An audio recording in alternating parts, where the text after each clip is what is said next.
Hai, shalom everybody. Shalom saudara-saudara yang terkasih di dalam nama Tuhan Yesus. Kembali saya, Captain Rico Setamavela, on air again, live again. Akhirnya kemarin keadaannya berantakan, jadi belum bisa live memenuhi permintaan saudara-saudara terkasih. Hari ini izinkan saya share sedikit mengenai pengalaman saya kemarin menghadapi COVID-19. Wow, penyakit yang luar biasa, cukup menyakitkan.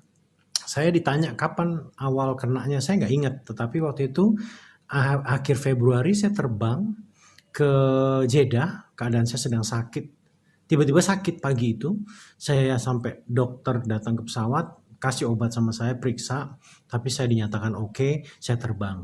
Kemudian saya nyampe di Indonesia, nggak berapa lama kemudian saya terbang lagi ke Jeddah.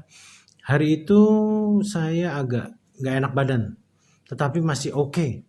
Sampai di Jeddah langsung kembali ke Jakarta lagi. Nah, pada saat tanggal 8 itu saya kena panas atau demam tinggi. Kemudian saya ke rumah sakit, saya dikasih antibiotik, saya dikasih obat, sembuh lagi. Tanggal 15 saya ngerasa badan gak enak. Tanggal 16 badan saya mulai demam, batuk, kemudian tulang-tulang mulai sakit. Terus setiap hari tanggal 16, terus tiap hari. Kemudian saya pergi ke rumah sakit, salah satu rumah sakit besar. Saya dikasih obat 3 hari.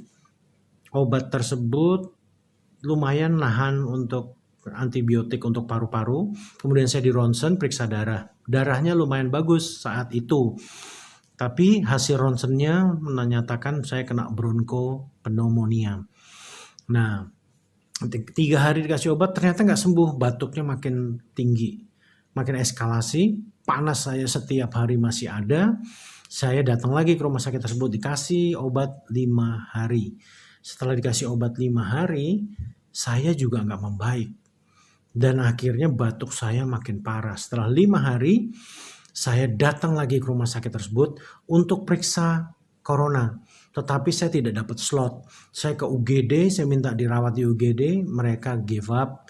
Akhirnya mereka menyarankan saya untuk pergi ke Wisma Atlet. Dari situ saya pergi ke Wisma Atlet. Tetapi Wisma Atlet itu hari itu tanggal 23 pas lagi dibuka. Tapi belum boleh masuk.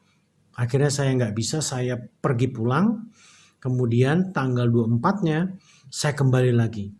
Tanggal 24 saya masuk ke Wisma Atlet.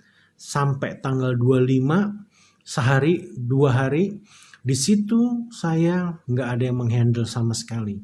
25 saya kabur. 25 kabur, saya kemudian lari ke Abdi Waluyo. Di Abdi Waluyo, di situ saya mulai diperiksa secara intensif darah saya. Dan di situ dinyatakan ada infeksi yang cukup severe. Kemudian dinyatakan bahwa CRP atau C-reactive protein saya cukup tinggi. Orang normal di bawah 11, saya 120. Dan langsung dinyatakan bahwa ini suspected highly contaminated by COVID-19. Saya dinyatakan positif oleh Abdi Waluyo dan saya disuruh ke rumah sakit rujukan. Kemudian dari situ saya pulang ke apartemen isolasi. Saya ceritakan semua ini ke kakak dan teman-teman saya. Kemudian badan saya demam seharian sampai besoknya. Besoknya saya mulai terkapar. Tetapi puji Tuhan, keesokan harinya keluarga dan sahabat dan teman-teman bisa cari ambulans buat saya. Akhirnya ambulans datang ke apartemen, pick up saya, dobrak pintu, kemudian mereka pakai peralatan lengkap, keluar bawa saya ke Rumah Sakit Persahabatan. Di Rumah Sakit Persahabatan, saya masuk UGD, dirawat kurang lebih 2 hari di UGD, dan cukup mengerikan. Lihat kanan kiri ada yang koma, kanan udah susah nafas. Terus yang di depan saya batuk darah, yang di sana bapak tua juga udah susah nafas. 2 orang di sebelah pojok kanan juga keadaannya payah sekali. Kiri 2 pojok payah. Wah, di situ saya udah mulai panas, gak enak lagi, badannya udah demam, batuk luar biasa. Tetapi hari itu saya tergerak untuk berdoa. berdoa bukan untuk saya sendiri, tetapi saya minta Tuhan izinkan mereka disembuhkan, izinkan mereka boleh diselamatkan. Akhirnya apa yang terjadi? Saya putar lagu pujian cukup keras, saya mulai doain mereka satu-satu. Saya sampai minta sama teman saya Jimmy untuk memainkan lagu. Sekalipun aku berjalan dalam lembaga kelaman, aku tidak takut bahaya. Engkau gembala yang baik, engkau gembala yang baik. Itu lagunya. Terus, sekalipun ku berjalan dalam lembah kekelaman, tak akan gentar ku melangkah, sebab engkau besertaku. Itu dimainin pakai instrumen saksofon, dibuatin malam itu, langsung saya share, saya kerasin supaya mereka dijamah melalui pujian. 2 hari saya di UGD, kemudian saya dipindah ke ruang isolasi. Di ruang isolasi saya sendiri. Disitulah rasa mencekamnya saya, keadaannya luar biasa menyakitkan. Tahu nggak, demamnya ini kalau Bapak lihat Ibu, ini ya. Ini warna-warna hitam terjadi karena demamnya cukup tinggi. Jadi udah tulang belakangnya sakit semua, kaki, telapak kaki sakit semua, kemudian panas, kemudian batuk, wow, kemudian nafasnya jadi pendek. Di situ saya merasakan kesepian. Saya merasa bahwa kematian sudah mulai menghampiri.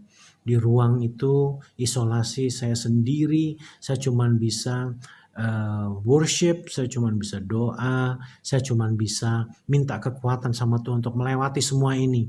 Dulu saya suka khotbahkan, kalau Anda dalam suatu masalah, jangan minta cepat-cepat untuk diselesaikan, tetapi mintalah kekuatan, mintalah hikmat, mintalah pengertian dari Tuhan akan apa yang terjadi. Mintalah Tuhan memegang tanganmu supaya engkau bisa melewati, dan itu saya minta. Saya kemarin mau minta kesembuhan rasanya malu banget. Kenapa? Karena Tuhan sudah terlalu banyak buat sesuatu yang ajaib dalam hidup saya. Karena begini, keadaannya semakin kritis. Saya mulai menghadapi kematian saya, tetapi saya bilang sama diri saya nggak boleh khawatir. Justru kamu harus bahagia kalau kamu harus menjumpai kematian kamu. Wow, saya ditantang sama diri saya sendiri. Daging, jiwa saya lemah, nggak sanggup, tetapi roh saya, dengan demikian roh saya luar biasa termotivasi. Akhirnya setelah 2 hari apa 3 hari di isolasi, saya dipindah ke isolasi yang ada pasien lain.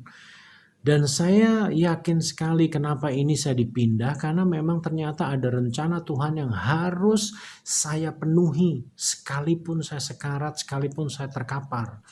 Amazingly saya tadinya nggak mau, tetapi keadaan membuat saya harus tetap pindah karena ruangan sangat terbatas dan ruangan ini mau dipakai 2 pasien. Akhirnya saya dipindah, ketemu dengan pasien baru. Di situ saya pada saat saya masuk, saya udah mulai kenal sama dia. Kemudian saya tanya sama dia, boleh nggak saya berdoa buat Anda? Boleh nggak saya bacakan firman? Kemudian saya putar lagu-lagu. Dan dia secara manusiawi mungkin hatinya menolak, tetapi dia berkata, oh iya saya mau didoain. Keadaan saya lagi payah sekali, panas tinggi itu seperti badan dicabik-cabik. Kemudian hari itu saya bilang sama Tuhan, Tuhan, aku serahkan nafasku yang terakhir ke tangan Tuhan. Aku serahkan hidupku sepenuhnya ke dalam tangan Tuhan. Saya mau nafas terakhir saya tetap memberitakan Injil dan menyatakan bahwa Yesus adalah Tuhan kepada siapapun. Dari situ saya mulai berdoa buat dia, saya ceritain tentang bagaimana keselamatan itu hanya melalui Yesus. Kemudian dia mulai dengar dan dia mulai mengamini. Saya berdoa untuk kesembuhan orang itu. Saya nggak pernah minta kesembuhan untuk saya karena saya tahu bahwa saya udah diambangkan. Lebih baik saya persiapkan diri saya sendiri untuk menghadap Tuhan. Saya minta ampun atas kesalahan dan dosa-dosa, kelalaian apapun, tiap saya cuma konsen di situ. Saya naikkan pujian, saya baca firman, keadaannya payah. Tetapi hari itu Amazingly, setelah tiap hari kita share doa, suatu saat pasien ini bertanya, kok nggak diputar lagi lagu rohaninya? Wow, saya bilang, iya ini saya putar sekarang. Itu dia merasa diberkati dengan firman-firman yang dibaca. Sehingga pada saat beberapa hari kemudian, dia dinyatakan boleh pulang dan sembuh. Amazing sekali bagaimana Tuhan bekerja, mujizat itu masih ada sampai sekarang. Dan akhirnya dia pergi, dia menggenggam tangan saya, terima kasih untuk doanya, terima kasih untuk makanan yang saya share, saya punya makanan saya kasih sama dia, punya buah saya kasih, punya minuman saya kasih semua ke dia. Dan he felt so happy, walaupun I am in a very painful situations. Hari itu dia keluar. Suatu saat pada saat sebelum dia keluar, badan saya lumayan enak suatu hari. Saya baca firman sambil duduk. Baca firman itu sekian banyak pasal dengan suara lantang, pasiennya mendengarkan, ikut dengerin. Setelah saya tutup Alkitab, saya berbaring. Wow, saya baru berbaring, itu rasa mual, muntah langsung nyikat sampai sini. Dari bawah sampai atas, waduh saya tahan-tahan kan setelah udah saya bilang sama dia dokter, tapi dirawat sama saya. Dok, saya mau muntah. Dia bilang, dia langsung berdiri dengan infusnya, dia datangin saya. Muntahin aja. Kemudian saya udah gak tahan, saya bangun dari tempat tidur, saya nengok ke kiri, muntah cairan banyak sekali sampai di lantai. Dan mulai hari itu saya demamnya mulai turun, badannya mulai agak enakan sedikit. Saya percaya di situ firman membersihkan segala virus penyakit saya. Hari itu saya nggak pernah muntah, saya nggak pernah mual. Walaupun ada mual sedikit, pusing, tetapi tidak sedahsyat kemarin yang tiba-tiba habis baca firman saya dikuras habis. Kemudian saya yakin itu virus dikeluarin sama Tuhan. Karena firman yang luar biasa dahsyat. Mulai dari situ, baru keesokannya saya mulai dites COVID. Di swab. Kemudian besoknya lagi saya dites lagi, besoknya lagi dites lagi. Dan saya belum tahu hasilnya sampai saat itu. Setelah pasien ini keluar, datang pasien satu lagi. Parah sekali keadaannya. Dan saya ketakutan kan. Waduh, saya ketakutan. Kita pun di Rumah Sakit Persahabatan antara ragu ini, karena semua yang diisolasi di situ adalah penyakit COVID. Dan dia juga melihat bahwa takut juga saya ketularan lebih parah kan. Tetapi puji Tuhan pada saat dia masuk keadaannya pakai nafas bantuan dan nggak jelas lah. Akhirnya setelah dibaringin, saya digerakkan Tuhan untuk berdoa lagi buat pasien ini. Saya bilang, Tuhan, kalau Engkau izinkan aku menyampaikan kabar kebenaran kepada orang ini, biarlah kehendak-Mu yang terjadi. Saya doain sampai dia akhirnya amazingly dia percaya bahwa Tuhan sanggup. Dia bilang, iya, tapi keadaannya udah parah. Itu seketika orang itu nafasnya mulai tenang, mulai bisa anteng. Itu dia buang air di tempat, dia udah pakai kateter, pipisnya udah pakai selang, kemudian udah pakai oksigen gitu, dan dia mulai tenang. Walaupun malam hari kalau dia batuk itu ngeri banget suaranya. Terus kemudian kalau dia itu membuat saya trauma. Tetapi kalau dia mulai seperti itu, saya mulai doa lagi buat dia.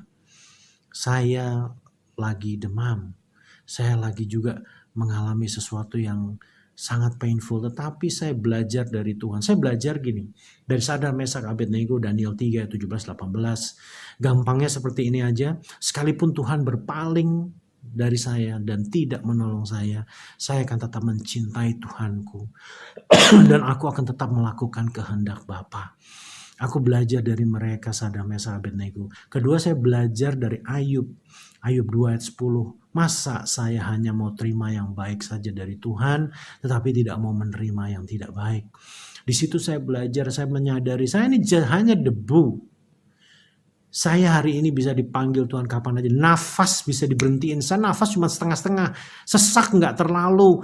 Orang bilang sesak tuh seperti ditibanin koper badannya. Saya nggak ada seperti itu. Tapi saya pendek nafasnya. Itu hari itu diberhentiin nafasnya, saya selesai beneran. Makanya saya bilang saya konsentrasi bukan di kesembuhan, tetapi Tuhan izinkan saya melewati semua masalah ini dengan kuat bersama Tuhan. Jangan pernah lepas tangan saya daripada Tuhan. Saya minta saya dijaga oleh Tuhan selalu. Walaupun saya harus mungkin menghadapi kematian, saya yakin mati saya ada di tangan Tuhan. Jadi hari itu keadaannya benar-benar cukup mengerikan, dan saya kalau secara manusia udah khawatir, udah hopeless, tetapi enggak. Amazing, Tuhan buat badan saya lemah sekali di lembah kekelaman, tetapi my spirit is on fire. Tuhan kasih roh yang menyala-nyala. Setiap perawat yang ketemu saya doain. Setiap dokter yang ketemu saya doain. Kau kuat, hanya di dalam nama Yesus kekuatan mujizat itu terjadi. Cleaner semua saya doain. Siapapun masuk ruangan sebelum dia nyuntik, sebelum apa, saya bilang engkau harus percaya kepada Isa Al-Masih, Kristus Yesus, Tuhan dan penebusanmu. Kamu harus percaya dalam keadaan seperti ini. Semua mengamini, alhamdulillah, whatever they say. Wow, amazing. Saya tetap memberitakan Injil. Saya hanya mau bilang sama Tuhan, Tuhan, saya nggak mau lalai lagi. Saya nggak mau terlambat menyatakan Injil itu kepada siapapun.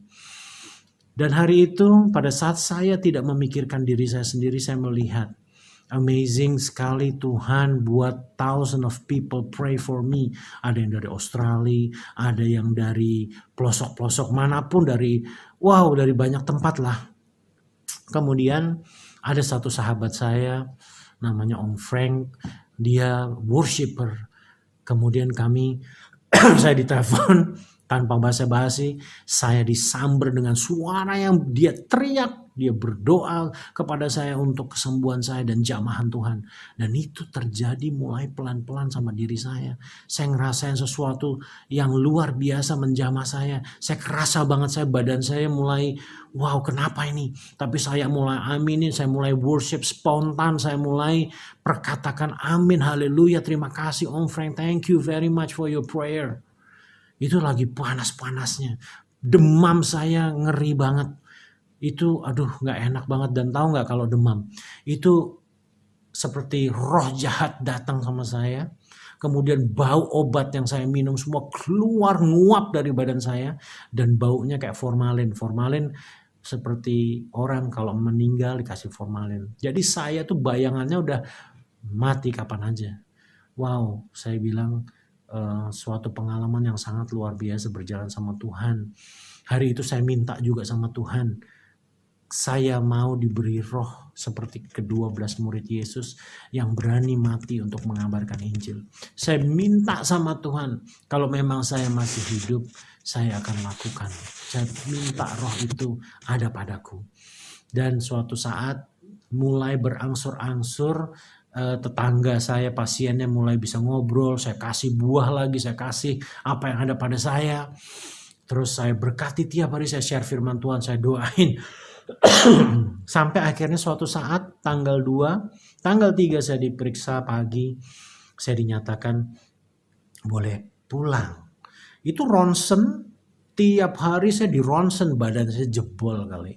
Tapi ya amazing, Tuhan menyertaiku. Di saat itu saya keluar, saya kan masuknya didorong gak begitu sadar. Pada saat saya keluar, ternyata tempatnya itu lorong kanan kiri, bangsal-bangsal, tempat isolasi. Saya bisa lihat dari kaca, semua pasien COVID keadaannya parah, dia pakai alat bantu nafas, semua baju dibuka, dikasih alat, I don't know what is that. Kemudian saya mulai doain setiap satu-satu, merinding, saya takut. Kenapa? Wow, ini udah ruang kritis. Pada saat saya diizinkan pulang sore itu, saya setelah mandi, saya lewati bangsal-bangsal itu, kemudian saya berdoa, dan akhirnya saya mencapai pintu pintu terluar untuk briefing dengan dokter di taman. Itu rasanya keluar dari tempat itu, seperti keluar dari dalam kubur, dari ruang mayat, karena semua orang udah kritis. Tahu nggak, setiap hari saya dengar orang meninggal. Saya trauma, saya ngeri banget lihatnya, dengernya. Dan ruang saya itu ruang negatif. Jadi tekanan udaranya, jadi kok dibuka pintunya bunyi cush. Jadi dipressurize ruang saya supaya oksigennya tetap konsisten. Dan itu saya dengar orang teriak meninggal. Ini waduh ngeri deh. Tapi ya puji Tuhan, akhirnya Tuhan izinkan saya lewati semuanya. Dan saya di briefing, paru-paru saya sudah mulai membaik, fleknya sudah mulai hilang, badan saya sudah mulai kuat. Hari ini engkau boleh pulang, tetapi suruh isolasi lagi 14 hari untuk melihat apakah simptom itu masih ada. Di apartemen 2 harian saya masih merasakan demam. Batuk sampai sekarang masih ada, tetapi demam puji Tuhan sudah hilang sama sekali. Tinggal batuknya sesekali aja. Saya disuruh latihan pernafasan, dan 3 hari lalu saya boleh keluar olahraga pagi di Jalan Sudirman. Di situ saya menjumpai banyak sekali jiwa yang bisa disampaikan Injil kebenaran. Mereka kita tolong, kita kasih berkat, dan kita mulai masukkan firman Tuhan supaya mereka diselamatkan. Well, I think this is the purpose of God. Tuhan taruh saya harus sakit untuk saya bisa mungkin menginjili mereka, untuk melakukan banyak perkara Tuhan di rumah sakit, mendoakan. Dan saya yakin, saya percaya pada saat kita berdoa, orang iman berdoa, ada jamahan untuk mereka. Saya minta yang pertama adalah keselamatan jiwa mereka. Hari itu akhirnya pagi itu saya jalan, saya doain setiap jiwa. Thank you for this purpose. Thank you for experience ini Tuhan. Tuhanku yang telah menyelamatkan aku di Palu, menyelamatkan aku juga dari sakit yang mematikan. Akhirnya saya pulang, berapa hari kemudian hasil tesnya setelah saya muntah itu dinyatakan negatif. Padahal dari Abdul Waluyo sudah jelas dinyatakan positif. Tapi Tuhan amazingly, saya yakin muntah itu karena firman Tuhan yang dahsyat membuat darah saya bersih. Dan akhirnya sampai sekarang saya lagi masa pemulihan. Dan tadi saya diwawancara oleh Solusi lewat CBN. Itu wawancara saya pertama. Yang kedua saya buat sendiri karena banyak permintaan. Kiranya kesaksian ini bisa jadi berkat. Don't think about your own self. Think about others. Keselamatan orang lain. Pada saat kita memperhatikan orang lain, engkau akan diperhatikan sama Tuhan. Pada saat engkau memberkati orang lain, engkau akan diberkati Tuhan. Tanpa harus kamu minta, tanpa harus kita minta. Trust your God. He knows what He's doing on you. Yang menjadi masalah kadang-kadang kita terlalu banyak minta sama Tuhan tanpa mengerti sebenarnya dia tahu nggak sih, gitu loh. Knowing your God is the most important. Faithful God. You have to have a faithful to God. Because your God is a faithful God. Setialah sama Tuhan. Percayakan semuanya sama Tuhan. Dan sekalipun aku berjalan dalam lembah kekelaman, aku tidak takut bahaya sebab Tuhan menyertaiku. Mazmur 23 ayat 4. Dan itu menjadi pegangan hidup saya. Pengalaman di Palu pun saya menggunakan ayat itu. Dan sekarang aku pakai lagi ayat itu. Terima kasih udah mendengarkan kesaksian ini, kiranya menjadi berkat. Dan saya pun boleh share pengalaman ini. Sebetulnya sekali lagi, ini bukan testimoni tentang saya. It's about your God. It's about our God. He is a living God. Tuhan yang hidup, Tuhan yang nyata, yang setia, yang perkasa, menyertai hidupmu dan saya. Kita harus doain para perawat, kita harus doain para dokter, cleaner yang bekerja di rumah sakit, semuanya. Kita berdoa juga untuk ojek online. Itu orang kirim vitamin, orang kirim baju untuk saya, orang kirim apa aja lewat mereka loh. Mereka 24 jam kalau Anda mau kirim apa aja, mereka selalu on. Dan itu kita doain mereka, kita berkati mereka. Kita berdoa untuk tentara yang 24 jam kerja, polisi, pemerintahan. Kita doain mereka adalah hero of this country. dan mereka adalah orang-orang yang layak menerima keselamatan, layak menerima berkat dari Tuhan juga. Doalah untuk bangsamu ini agar mereka berbalik dari jalan yang jahat, kemudian menerima keselamatan di dalam nama Tuhan Yesus. Sekali lagi, saya Kapten Rico Setamavela, trust your God. Pengalamanku, mungkin pengalaman yang viral 2, tapi sebelum-sebelumnya saya punya cerita yang luar biasa bersama Tuhan. Simple aja, mobil saya dulu pernah diisi bensin sama Tuhan. Tapi nanti saya ceritanya one day ya. Tetapi memang yang viral 2 ini sih. Tapi thank you once again for watching. God bless you. And salam penginjilan. Jangan lupa yang terpenting adalah amanat agung di dalam hidup kita. Lakukan itu setiap kita. Lakukan amanat agung. Selamatkan jiwa-jiwa. Maka engkau akan berjalan dan engkau akan melihat tangan Tuhan menyertaimu. Terima kasih, Tuhan Yesus memberkati. God love you and I love you. And once again, God bless you. Terima kasih buat keluarga yang telah pontang-panting untuk saya. Terima kasih untuk sahabat-sahabat saya terkasih yang telah menolong saya, yang berdoa untuk saya. Thank you for everything. I don't know how to repay, tetapi aku percaya blessing dari Tuhan is upon you all. Memberkati semua kalian yang telah berbuat banyak untuk saya. Terima kasih untuk segala-galanya. Thank you for watching. God bless you. Bye-bye.